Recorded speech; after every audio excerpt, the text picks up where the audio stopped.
Hello everyone. कहानी की शुरुआत में दिखाया जाता है एक फैंटेसी वर्ल्ड है जिसमें डिफरेंट डिफरेंट माउंटेन्स के पावरफुल लोग रहते हैं। वो हमेशा एक टूर्नामेंट के लिए इकट्ठा होते हैं, ब्लेस रेन जीतने के लिए, और अपने सबसे पावरफुल वॉरियर्स को भेजते हैं लड़ने के लिए।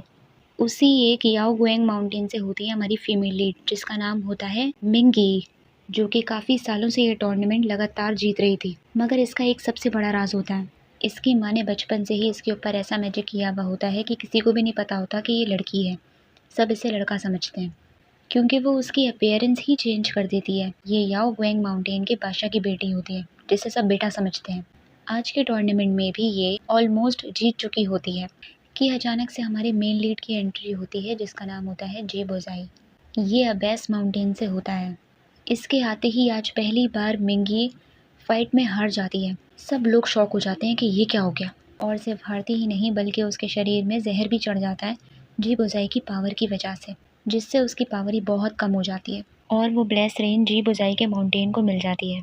एक फाइट हारते ही उसके माउंटेन वालों का रवैया ही बदल जाता है, उस पर थू थू करने लगते हैं। इसीलिए उसकी माँ उससे कहती है कि तुम ये माउंटेन छोड़कर चली जाओ, क्योंकि क्राउन प्रिंस की पोजीशन के लिए भी इसके माउंटेन में काफ़ी सियासत चल रही होती है, और इसे क्राउन प्रिंस की पोजीशन से हटाने के लिए इसके सौतेले भाई बहन इसे नुकसान पहुंचा सकते हैं। इसीलिए उसकी अम्मा कहती है तुम यहाँ से चली जाओ, वैसे ही तुम्हारी पावर ऑलमोस्ट ख़त्म हो गई है। इसकी माँ इसके ऊपर से मैजिक ख़त्म करती है ताकि ये सबको लड़की नज़र आए और अपनी ज़िंदगी सुकून से गुजार सके।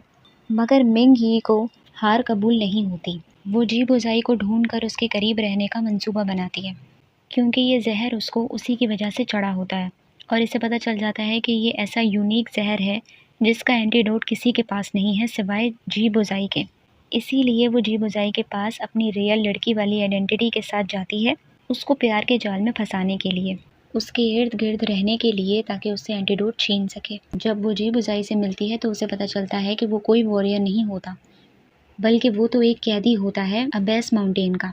मगर उसके पास इतनी एक्सट्रीम पावर्स होती हैं कि ये माउंटेन वाले इसे वॉरियर बना के भेजते हैं, मगर ये माउंटेन वाले इसकी पावर से डरते हैं। इसीलिए इस पर कड़ी नज़र रखते हैं ताकि ये इनके खिलाफ न जाए, और जी बुझाई अपनी जान बचाने के लिए प्लानिंग्स कर रहा होता है और उसको किसी पर भरोसा नहीं होता। जब इसकी लाइफ में ये मिंग ही आती है, इस पर भी बिल्कुल यकीन नहीं होता। इससे पहले लगता है कि ये एक स्पाई है, मगर वो जी बुझाई का ट्रस्ट जीतने के लिए उसका काफ़ी साथ देती है, जिससे वो उसे अपने साथ घर पर रख लेता है।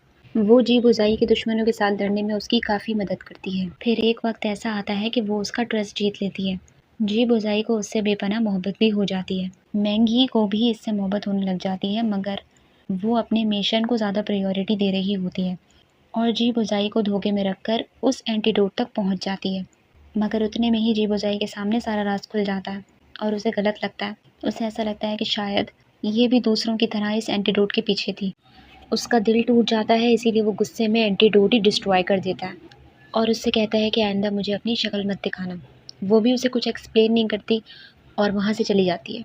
जी बुझाई को नहीं पता होता कि मिंगी को पॉइजन लगा हुआ है और इसीलिए उसे एंटीडोट चाहिए था। मगर बाद में जब एंटीडोट ना मिलने की वजह से मिंगी की तबीयत ख़राब होने लग जाती है और वो जी बुझाई को कहीं बेहोश पड़ी मिलती है, तब उसके सामने सारी हकीकत खुल जाती है। तो ये मिंगी को बगैर बताए उसे एंटीडोट चुपके से खिला देता है। असल में इस एंटीडोट को बनाने का तरीका सिर्फ जी बुझाई को पता होता है, जो कि इसकी मास्टर ने इसे बताया था मरने से पहले। बाद में जब मिंगी अपनी हालत में सुधार देखती है कि पॉइज़न तो मेरे शरीर से ख़त्म हो गया है, तो इसका मतलब है कि मैंने एंटीडोट खा लिया है, तो वो जी बुझाई को पकड़ के उससे ज़बरदस्ती सच उगलवा लेती है, जिससे ये दोनों दोबारा एक हो जाते हैं। बाद में इन दोनों के सामने एक और राज खुलता है कि मिंगी को जो जहर चढ़ा था वो जी बुझाई की वजह से था ही नहीं। जी बुझाई ने उसे ये पॉइज़न नहीं दिया था, बल्कि उसके अपने सौतेले भाई ने उसे ये खिलाया था टूर्नामेंट में जाने से पहले, जिसका नाम मिंग जिन था।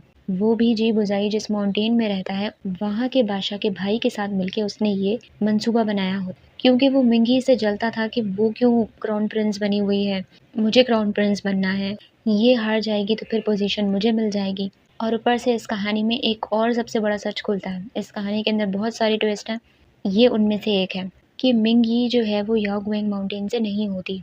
उसके माँ बाप उसके असली माँ बाप नहीं होते। याओ गुएंग माउंटेन की जो क्वीन होती है, उसी ने एक बहुत बड़ा प्लान बनाया होता है। असल में इसका असली बेटा जी बुझाई होता है, मगर जब वो पैदा होता है तो उसके हाथ में स्पिरिचुअल वेन्स नहीं होती, यानी कि पावर्स नहीं होती।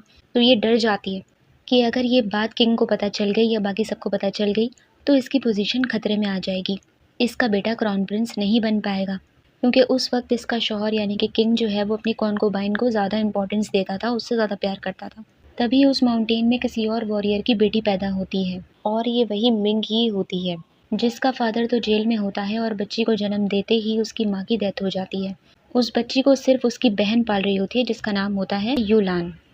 तो इस क्वीन की नज़र उस बच्ची पे पड़ जाती है, क्योंकि वो एक्स्ट्रा पावरफुल पैदा हुई होती है, उसके पास ज़्यादा पावर्स होती हैं। तो ये बच्चा स्वैप करने का मंसूबा बना देती है। वो यूलान से डील करती है कि तुम ये बच्ची मेरे हवाले कर दो, बदले में मैं इसके बाप को जेल से रिहा कर दूंगी और इस बच्ची को बेटा बनाकर पालूंगी। यानी कि तभी वो मैजिक करके मिंगी की अपीयरेंस को चेंज कर देती है, ताकि सबको लगे कि वो एक लड़का है। यूलान इसकी ऑफ़र मान लेती है और क्वीन जो है वो अपना बेटा जी बुझाई इसके हवाले कर देती है कि तुम पाल लो उसको।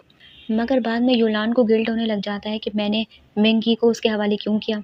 उसको जी बुझाई पे गुस्सा आने लगता है और वो गुस्से में उसे वहीं कहीं छोड़ के चली जाती है। और बाद में वो अबेस माउंटेन के हाथ लग जाता है और वो उसे पावरफुल ख़तरनाक समझ के कैदी बना देते हैं। बाद में फिर यूलान को गिल्ट होता है कि मैंने अच्छा नहीं किया, उस बच्चे का क्या कसूर था, तो वो दोबारा जी बुझाई को ढूंढती है और फिर उसकी मास्टर बनती है। ये सच जो है वो इन दोनों के सामने आ जाता है। इसके अंदर जो है वो हैप्पी एंडिंग होती है, हीरो हीरोइन जो है वो मिल जाते हैं और जितने भी विलन्स हैं उनको उनकी सज़ा मिलती है। अगर आप लोगों को ये स्टोरी अच्छी लगी है तो लाइक और सब्सक्राइब करना बिल्कुल भी ना भूलिए और आप लोग मुझे सजेस्ट करिए कि मैं कौन सा ड्रामा आपको एक्सप्लेन करूँ। Thank you so much.